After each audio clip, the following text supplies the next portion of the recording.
Vous êtes optimiste là-dessus? Bon, au moins une question semble avoir été réglée. Parce que apparemment aucune des parties ne s'oppose à la fonction de partie civile de la collectivité locale, donc de la mairie de Dakar. Parce que nous avons entendu le ministère public qui applaudit des deux mains. Nous avons applaudi l'État, nous avons entendu aussi les représentants de l'État et de l'agent judiciaire qui disent qu'ils n'ont jamais contesté en fait la possibilité pour la mairie de Dakar de se construire partie civile. Donc là, ils acquiescent. Bon, pour ce qui nous concerne, nous, ce qui nous préoccupe plutôt, c'est la règle de droit. C'est quoi?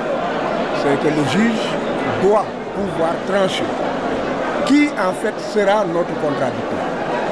Serait-ce la collectivité locale, territoriale, la mairie de Dakar, ou bien serait-ce l'État du Sénégal? Nous, c'est notre préoccupation en tant que défenseur de Khalifa Sall et autres. Et cette question n'est pas encore épuisée. Il y a une pause qui va reprendre dans 1h30, c'est-à-dire à 15h. Il y a au moins 4 ou 5 avocats qui vont peut-être globalement prendre 1 heure de temps ou moins pour répliquer. Mais vous, de votre côté, vous n'êtes pas d'accord pour que l'État soit présent dans ce dossier? C'est la raison pour laquelle nous allons répondre aux arguments de l'État qui tendent à établir le bien fondé, effectivement, de sa présence. L'État l'a soutenu et nous allons effectivement répliquer pour montrer au tribunal qu'encore une fois, l'État n'a rien à faire dans ce procès. Est-ce que vous aurez Il faut que l'État dégage. Est-ce que vous aurez l'opportunité de montrer que les deniers publics et les deniers de la mairie de Dakar sont indissociables?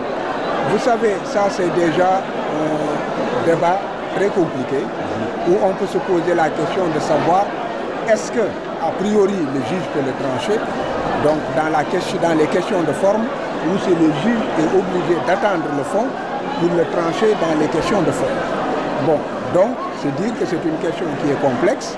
C'est ce qui fait qu'en vérité, la recevabilité de la caution de partie civile, qui en fait résulte simplement d'une déclaration, n'est-ce pas, se distingue du bien fondé, effectivement, de cette caution de partie civile. Le bien fondé de la caution de partie civile sera l'occasion pour que l'État prouve effectivement que les deux budgets sont les mêmes, que les fonds appartiennent à l'État et qu'ils n'appartiennent pas à la commune, ou bien on ne sait pas en fait dans quel sens l'État va essayer de prouver, disons, le bien fondé de sa caution de partie civile. Juste une dernière question en France. Est-ce que la libre administration des territoriales, des collectivités locales, obéit à une gestion financière autonomie de celle-ci?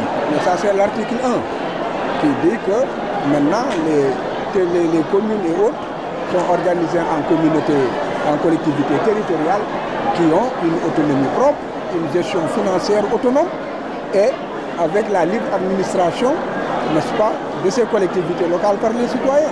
Ça c'est très clair. À partir de ce moment déterminé, où on est indépendant ou on ne l'est pas. Tout le monde a constaté que l'État joue de la confusion.